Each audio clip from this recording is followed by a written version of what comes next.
Iziguli ezinesifo sikashukela, ikakhulukazi lezo ezineshukela engalawuleki, zisengozini enkulu yokuthola izifo ezahlukene kokubili ngenxa yesifo sikashukela esingalawuleki kanye nangenxa yesimo sokungavikeleki kahle komzimba.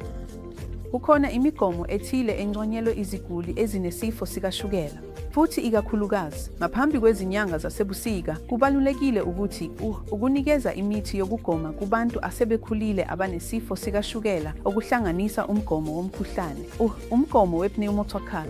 Umgomo we-pneumococcal unikezwa kanye njalo eminyakeni emihlanu, kanti umgomo we-flu unikezwa njalo ngonyaka. Ngaphandle kwalokho, umgomo we-hepatitis B nawo unconywa ezigulini ezinesifo sikashukela. Futhi kulezo iziguli ezinesifo sikashukela ezingakaze zigonywe ngaphambili, kunconywa ukuthi zithathe imigomo ye-hepatitis B.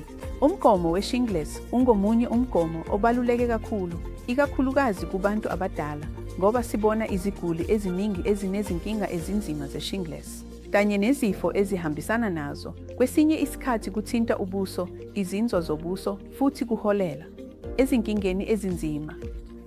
Ngakho-ke zonke lezi zifo zingavinjelwa ngemigomo elula, futhi iziguli ezinesifo sikashukela kufanele ziqaphele le mithi yokugoma futhi ziyithathe ngesikhathi esifanele.